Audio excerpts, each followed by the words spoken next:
Este era el problema que se había planteado la anterior sesión, donde teníamos un circuito que tenía dos mallas. Lo primero que hicimos fue separar las mallas para ver cómo era que estaba circulando la corriente en cada una de esas mallas y empezar a proponer las ecuaciones de las reglas de Kirchhoff, de la primera y la segunda regla de Kirchhoff. Numeramos estas dos mallas, precisamente la malla de arriba era la 1, la malla de abajo, que es la que tiene la fuente, y que es la que vamos a dejar siempre de último, fue nuestra malla 2. Entonces, de la malla 1, empezamos a ver cómo circulaba la corriente. El marcador en rojo nos indica cómo fue el que circuló la corriente. Entonces, aquí nos indica que la corriente por el hilo de arriba iba hacia la derecha y por el hilo de abajo también iba hacia la derecha. ¿Ok? La línea negra circular que se encuentra en el interior nos indicaba cómo estábamos recorriendo la malla. Entonces la malla la empezamos a recorrer en sentido contrario a las manecillas del reloj.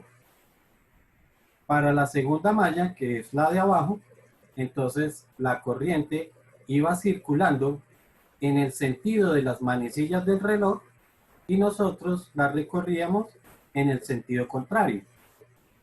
¿Ok? Eso entonces nos lleva a las siguientes ecuaciones, a la siguiente iteración de ecuaciones. Teníamos las dos primeras que corresponden a las corrientes que entran a un nodo. Entonces, en este primer nodo, en este punto de acá, a pintarlo en rojo. Opa. En ese primer nodo, entonces, veíamos que estaba entrando la corriente 1 y estaba saliendo una corriente hacia arriba y una corriente en este sentido. Entonces, por eso decíamos que la corriente que entraba era la 1 y tenía que ser igual a lo que salía, que era la corriente 2 y la corriente 3. El siguiente nodo era este otro punto de acá, que es donde se vuelven a encontrar los cables, y entonces tendríamos la corriente 3 que está entrando a ese nodo y la corriente 2 que también está entrando a ese nodo y está saliendo la corriente 1 hacia abajo. Por eso decíamos que corriente 3 más corriente 2 era igual a la corriente 1. Las siguientes ecuaciones entonces venían por las caídas de voltaje, que es la aplicación de la segunda ley de Kirchhoff. Entonces, de acuerdo a nuestro recorrido, empezábamos en una esquina, pasábamos por la resistencia 4, por esta resistencia 4, nosotros vamos a la izquierda y la corriente hacia la derecha, por lo tanto el voltaje es positivo. En la siguiente resistencia, en la resistencia 3, entonces nosotros vamos a la izquierda, la corriente va hacia la derecha, sentidos contrarios, por eso el voltaje en la resistencia 3 es positivo. Mientras que en la resistencia 2, nosotros vamos recorriendo a la derecha y la corriente también a la derecha van en el mismo sentido, por lo tanto el voltaje es negativo. Y sabemos que esa sumatoria siempre tiene que dar 0. La siguiente ecuación entonces sale de la otra malla. Empezábamos en la resistencia 1, ¿sí? No, perdón, empezamos fue en esta resistencia, ¿no? Nosotros íbamos hacia arriba, la corriente hacia abajo, sentidos contrarios, por eso decimos que el voltaje es positivo. En la resistencia 2, vamos para la derecha, la corriente a la izquierda, sentidos contrarios, positivo en voltaje 2. En la resistencia 1, nosotros vamos para abajo, la corriente para arriba, sentidos contrarios, es positivo. Y en la fuente decíamos que era el contrario. Si vamos en sentido contrario a la corriente, entonces es negativa, por eso aquí la fuente queda negativa. En la siguiente iteración, lo que hicimos fue convertir los voltajes en corrientes aplicando la ley de Ohm. Les recuerdo que la ley de Ohm me dice que el voltaje es igual a la corriente por la resistencia. Entonces, En la resistencia 4, que es la que me está indicando este voltaje 4, tengo que aplicar qué corriente está circulando y cuál es el valor de esa resistencia. Entonces, en la resistencia 4, teníamos que la corriente que circulaba era la 3 y el valor de esa resistencia era de 6 ohmios. ¿Ok? Por eso aparece este 6. En la resistencia 3, entonces, que corresponde a este voltaje, igual está circulando la corriente 3 y multiplicábamos por el valor de la resistencia 3. Aquí nos indica que la resistencia 3 era de 3 ohmios.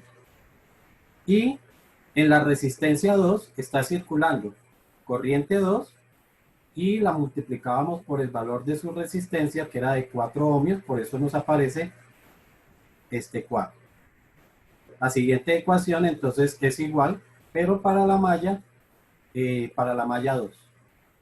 Entonces, como primero íbamos por aquí, entonces tendríamos resistencia, que es de 5 ohmios, multiplicado por la corriente 1 que va por ahí.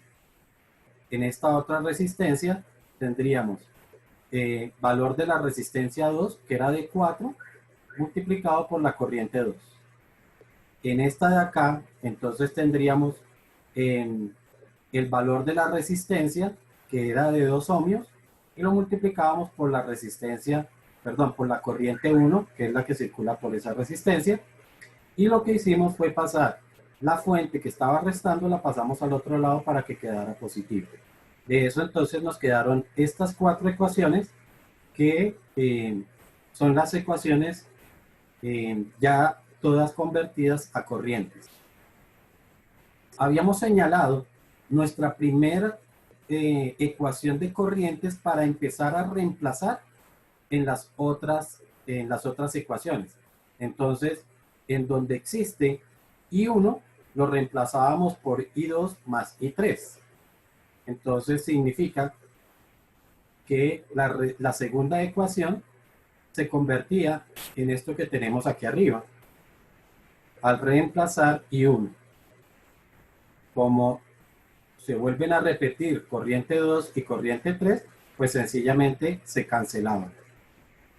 En la siguiente, al reemplazar I1, o mejor, no había donde reemplazar I1 en la siguiente ecuación, por lo tanto, solamente teníamos que agrupar las corrientes. Aquí aparecía 6 y 3, y 3 y 3. 6 más 3 me darían 9 y 3. Menos 4 y 2 que aparece enseguida. ¿Ok? Y la siguiente era sustituir I1 en la última ecuación. Entonces aquí aparece 5 veces I1. ¿Qué es? 5 veces I2 más I3. Más 4 y 2. Aquí está el 4 y 2. Más 2 veces I1. 2 veces I1 que vuelve a ser I2 más I3. Multiplicábamos para agrupar términos semejantes, entonces tendríamos 5 por I2 sería 5 y 2, 5 por I3 sería 5 y 3, luego tendríamos aquí 4 y 2, luego multiplicábamos 2 por I2 serían 2 y 2, 2 por I3 serían 2 y 3, igual a 8. Y nuevamente agrupamos las corrientes, tendremos aquí 5 y 2 más 4 y 2 serían 9 y 2. Más otras 2 me quedarían 11 y 2, que es la que tenemos acá. Y agrupábamos las I3. Aquí tenemos 5 y 3 más 2 y 3, lo que nos da 7 y 3 igual a 8. ¿Ok? Esa iteración terminaría aquí.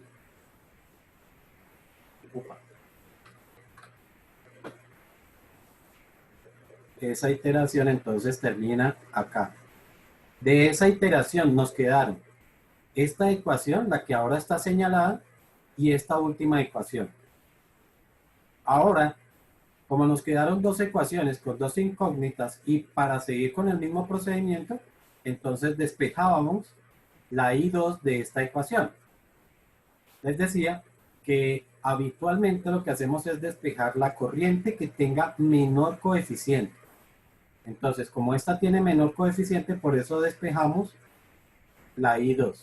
Entonces, el 9I3 que estaba positivo pasó a restar, el 4 pasó a dividir, pero se cancelaron los dos signos negativos. Por lo tanto, nos quedó que I2 era 9/4 de I3. Y esto lo reemplazábamos en esta otra ecuación. Entonces, aquí donde está I2, lo reemplazamos por esta equivalencia. Entonces nos quedaría 11 veces 9/4 de I3. Multiplicábamos y agrupábamos para despejar I3. Entonces, al hacer toda esta operación, más 7 nos dio 127/4 de I3. Entonces, para despejar, el 4 que estaba dividiendo pasó a multiplicar y el 127 pasó a dividir. Por lo tanto, nos quedó que I3 es igual a 32 sobre 127. ¿Alguna pregunta hasta ahí?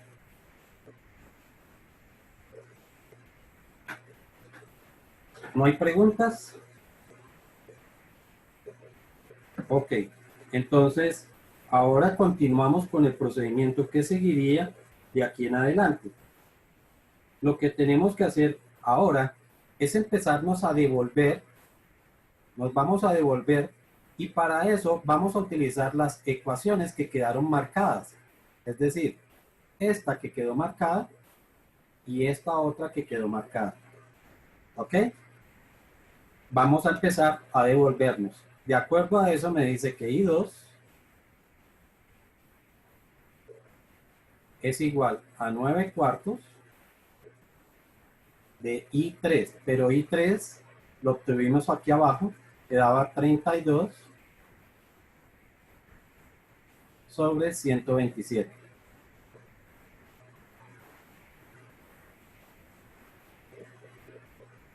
Y esto, si no estoy mal, da 72 sobre 127. Por favor, me corrigen si tengo algún error. Sí, eso da. Listo. Ya tenemos I3, tenemos I2, entonces me devuelvo a la anterior que estaba marcada, que sería esta de acá. Entonces podemos hallar I1. Entonces, I1 sería igual a I2, que vale 72 sobre 127, más I3, que vale 32 sobre 127. Y esto creo que da 104 sobre 127. ¿Sí estoy bien? Sí. Ok. Ya de aquí en adelante, pues ahora lo que tenemos que hacer es hallar los voltajes, pero para hallar esos voltajes fácilmente lo vamos a hacer sencillamente con la tabla final.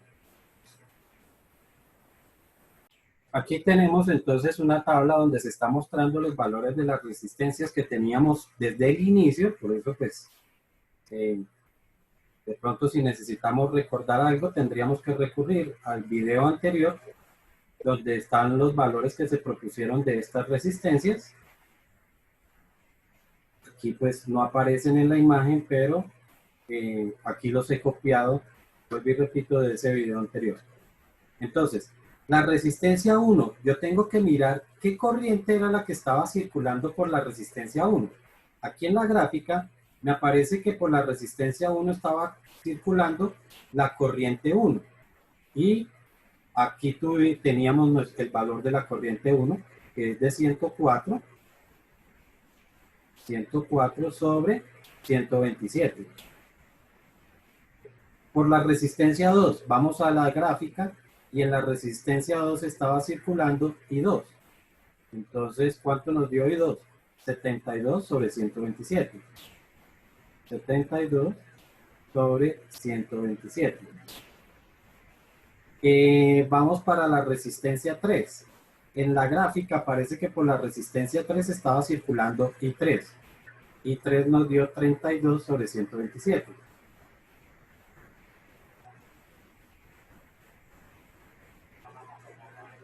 por la resistencia 4. En la resistencia 4 también estaba circulando I3, por lo tanto sigue siendo el mismo valor. 32 sobre 127. Y por la resistencia 5, en la gráfica nos aparece que por la resistencia 5 estaba circulando I1, es decir, 104 sobre 27. Sobre 127. ¿Ok? Y para calcular el voltaje basta con que apliquemos la ley de Ohm, que me dice que V es igual a I multiplicado por R. Entonces 2 por 104 sobre 127 me quedarían 208 sobre 127.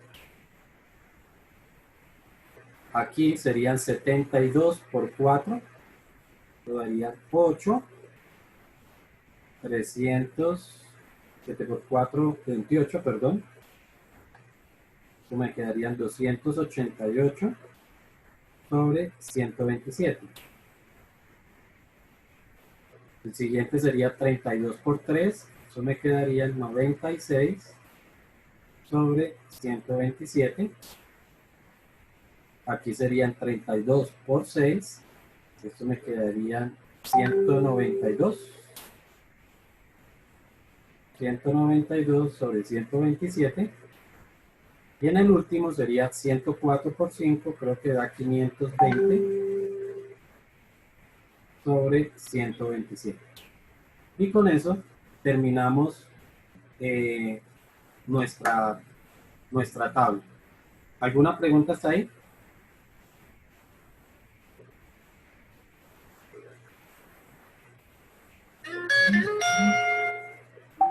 ¿No hay preguntas?